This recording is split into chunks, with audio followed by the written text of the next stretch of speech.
Ladies and gentlemen, I hope you're doing fine. I'm also okay. Today, I want us to look at what is the best political move for Raila Odinga moving forward. See, Raila Odinga did not make it at AUC. Had he won, Raila Odinga would not be involved in local politics. It is one of the demands, it's one of the requirements of being the Africa Union Commission chair. You are supposed to excuse yourself from local politics.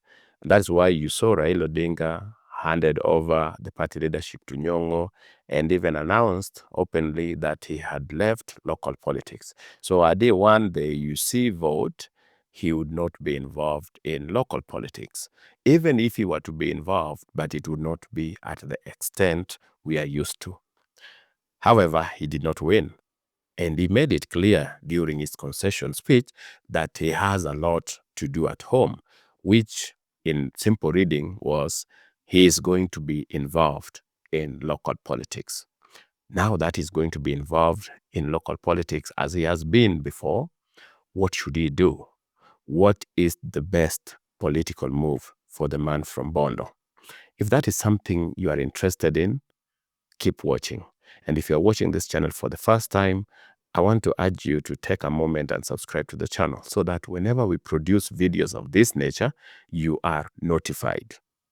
Ladies and gentlemen, Raila Odinga has been in Kenya's politics for the past close to 40 years now, and is a politician you can't ignore. Many of us, people who don't support him, have had the belief that it is possible to ignore Raila Odinga. But it is impossible. Moi tried, ended up working with him. Kibaki, the same. Uhuru, the same. And now William Ruto. So, with that influence, what should Raila Odinga do? In my simple estimation, I think Raila Odinga has three options. One, he can continue working with Ruto. Remember, since July 2024, there has been what we call the broad-based government, where members of ODM, the top leadership of ODM, was nominated into Kenya Kwanza's cabinet to help in serving the country. So whereas there exists no formal agreement between Kenya Kwanza and ODM, the truth is that these political affiliations have been working together for now close to 8 months. Have been working together since July 2024. Should the first option for Raila Odinga is that he continues working with Ruto.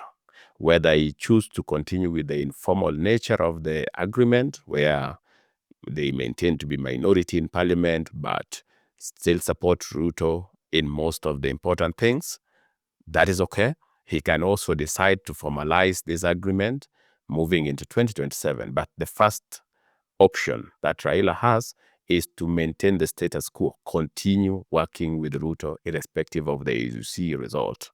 Second option is to join Kalonzo Rigathi axis, the ones who have come together to ensure that Ruto is a one-term president.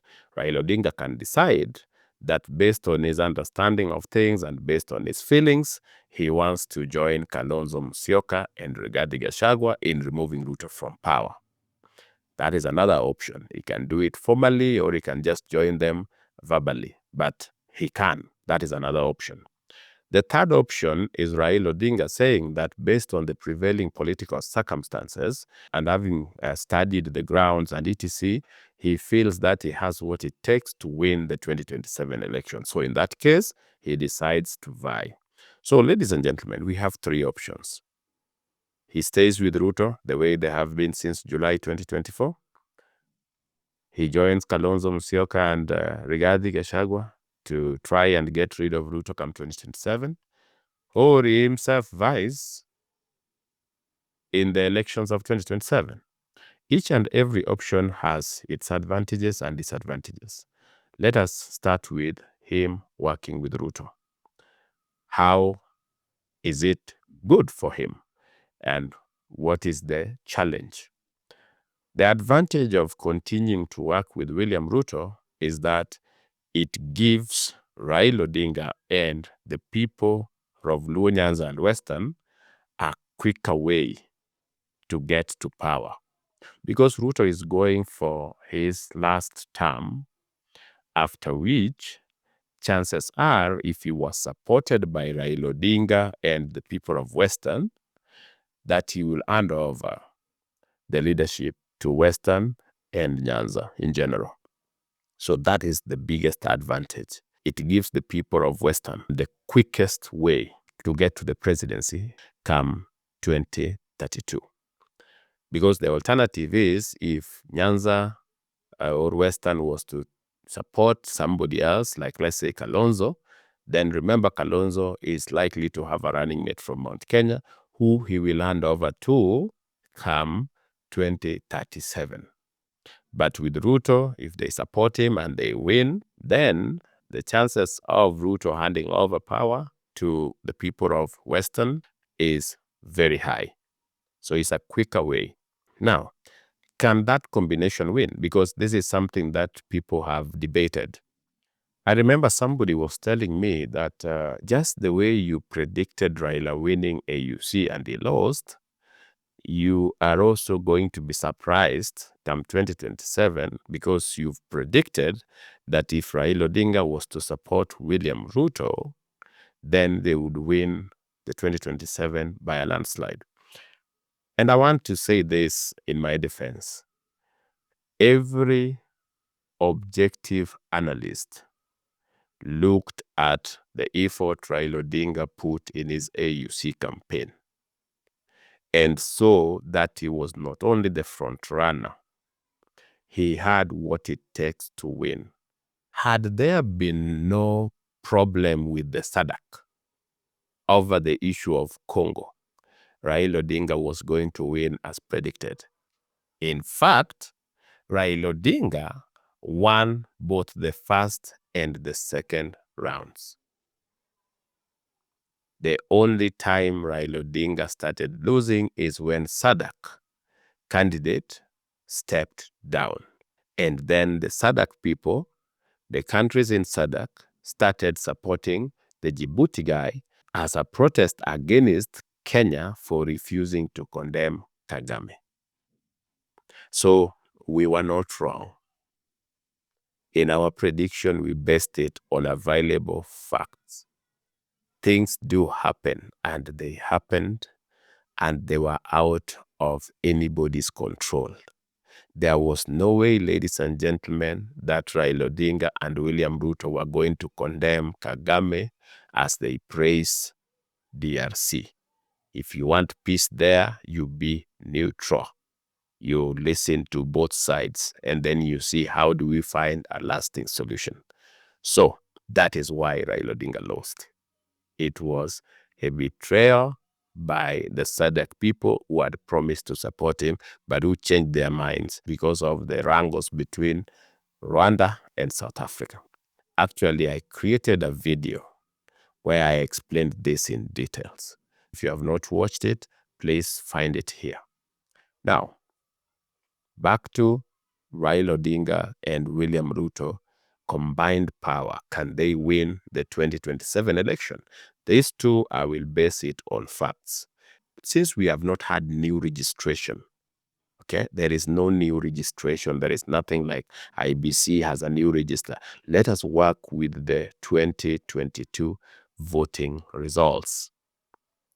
In 2022, ladies and gentlemen, William Ruto got 7.2 million votes. It's just a round figure. I'm just giving you a round figure. He got 7.2 million votes. Raila Odinga, on the other hand, got 6.9 million votes. So let's go with the current happenings.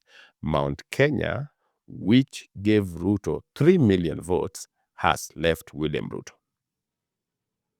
So let's move on, saying the 3 million vote is gone, deducted from what William Ruto scored.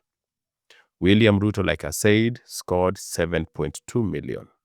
And out of that, remove 3 million from Mount Kenya. That leaves William Ruto with 4.2 million. William Ruto minus Mount Kenya is 4.2 million. Let's go to Raila Odinga. Raila Odinga got 800,000 votes from Mount Kenya. Deduct that from his 6.9. That leaves him with 6.1 million votes. Raila Odinga minus the support of Mount Kenya is 6.1 million votes. 2. Raila Odinga got support from Ukambani. And the 3 counties, Makueni, Machakos, and Kitui, gave Raila close to 900,000 votes. Actually, it's about 800, but I'll just give it 900,000 votes. Deduct that from the 6.1. And you will find Raila to be having about 5.1. In fact, even if we rounded off the Kamba vote to 1 million, that went to Raila Odinga, Raila will still have 5.1. If we were to move with those facts, ladies and gentlemen, it means that Raila Odinga and Ruto are playing at about 9 million.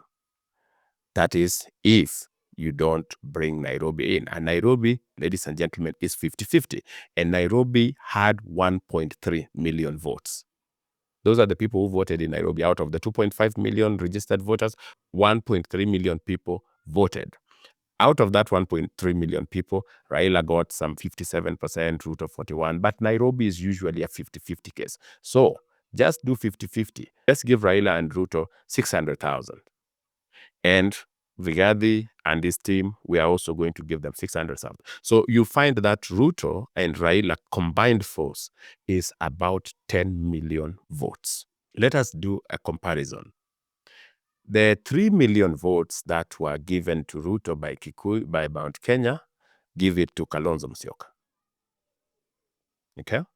The 800,000 votes that were given to Raila Odinga by watu wa Mount Kenya, give it to Kalonzo Musyoka. That is 3.8 million votes.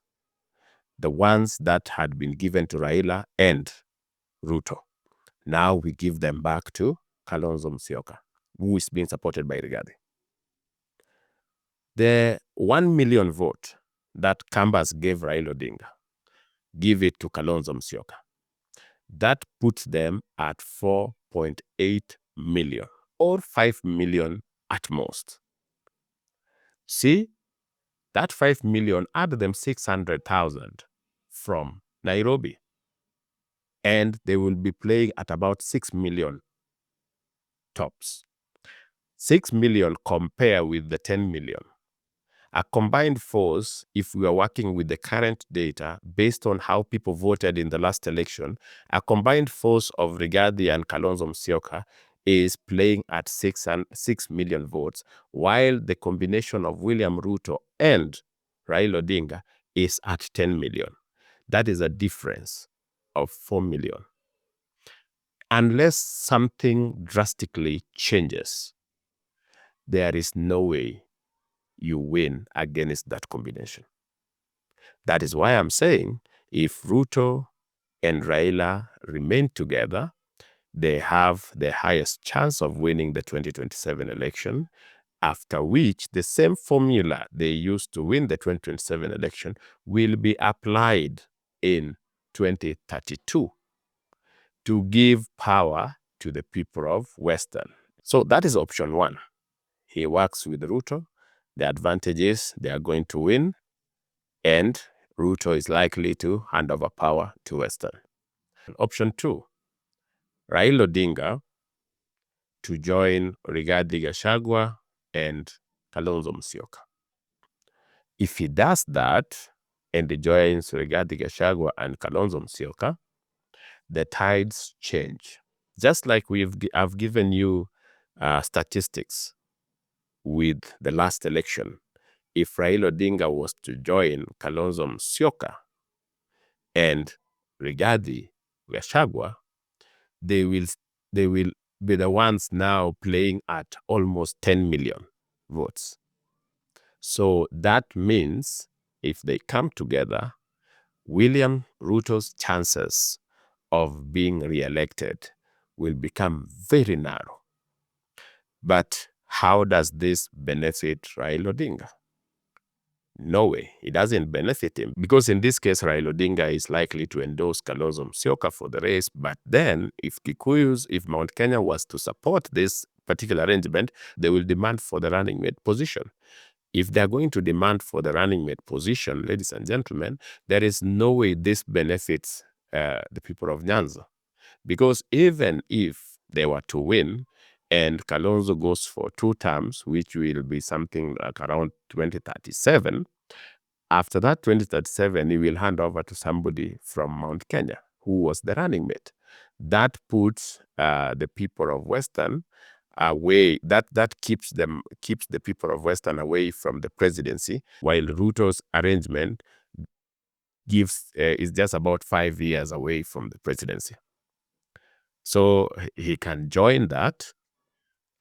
The challenge with that is that there will be a little rebellion. There are people who will feel like Ruto was with us and we are comfortable with Ruto. And remember, Rigathi and his people are the ones celebrating at your laws. So there may be challenges here and there, but nothing significant that will affect that particular arrangement. So Raila Odinga has that option that he can make and work with Rigathi and Kalonzo to remove Ruto. The third option is that Raila Odinga decides to vie. And this is where the hangers-on come in. The people who depend on Raila Odinga to be on the ticket so that they can be elected. And you've seen them. They are very happy that Raila Odinga did not make it at AUC, and they were openly against Raila Odinga's AUC candidature. They have also opposed 100% to the broad-based government, the arrangement between Raila and Ruto. Why? Because they want Raila on the ballot. Without Raila on the ballot, there is nobody they are going to hang on to get re-elected. And so most of these leaders are in Luo Nyanza, and they would want Raila to be on the ballot. So what will they do? They will give him some kindergarten analysis, like Kikuyus have dumped Ruto. He doesn't have their support. Ruto is left alone. My friend, just vie. Kikuyus are willing to support you. Kalonzo is somebody who cannot defy you. Just vie, and you will win. And Raila might decide to vie. But if he does vie, and he doesn't have the support of Ruto, and he doesn't have the support of Kalonzo and Rigathi, he will not win the election. Okay? He won't win the election. And so that means people will have a runoff, and in that runoff, Raila Odinga will still lose. So, these 3 options that I've shared with you, ladies and gentlemen, I said each has advantage and disadvantage. Working with Ruto guarantees they win election, and it gives the people of Western a chance to at least get to the presidency by 2032. Going with Kalonzo and Rigathi makes it, if the dream is to get rid of Ruto, that is the best route. He joins Kalonzo and Rigathi. The challenge with this is that Luos will get nothing in this particular arrangement. And considering that Rigathi Gachagua said that he will be calling the shots, the Luos who will support this arrangement are supposed to prepare for what happened in 2002, where Luos overwhelmingly supported Kibaki. There were some agreements that Raila was going to be better prime minister, only for them to be told that those were fake agreements we made for purposes of getting votes. And so Kibaki was not arrogant, but his people could say that. Imagine Rigathi Gachagua, what he would tell you. He'll tell you, your shares are not even enough. There's nothing you're telling us, etc. So Luos are not going to really, if they support this particular arrangement, it doesn't favor them a lot. They don't call shots, which means that it will be trouble after trouble in that particular arrangement. If Raila Odinga runs for the 6th time, chances are that he's not going to win. It is going to depress the community a lot. Having given you the 3 options and analyzing each, benefits and challenges, you may be wondering, what is my position like? What would I advise Raila Odinga to do? Well, if I were in a position to advise him, Ladies and gentlemen, I would not give my opinion on this. Let us just refer to a poll I did on this channel. I actually asked you in a post, what option would you advise Raila to take? And I gave the three options. That was remain with Ruto, join Kalonzo Rigathi, and vie for the president come 2027. 300 people voted. I thank you for taking your time to vote. 300 people voted. Of those 300, 65% said that he should remain with Ruto. 65%. 24% said he should join Rigathi and Kalonzo. And of course, 11% said that he should vie. Based on that, ladies and gentlemen, people are seeing sense in Raila Odinga remaining with Ruto. And if Raila was to make a deal with Ruto on behalf of the people of Western Coast and Luo Nyanza, then chances are that when they win, and I've given you the data which supports their likelihood of winning, when they win, they will get whatever it is that they had agreed on before election. And also, like I told you, in 2032, chances are that Ruto will then now hand over power to somebody from Luo Nyanza or Western or Coast, which gives this other community also a chance to showcase their leadership. You remember, since independence, it's just been a Kikuyu and Kalenjin affair, but other communities also wants to showcase what they can do. Like what I've seen Ruto doing, giving a chance to a Luo to be an attorney general, giving a chance to somebody from Nyanza to be in the Ministry of Finance, so that we can have a taste of what is it that these other people can do, instead of just restricting it to a few people.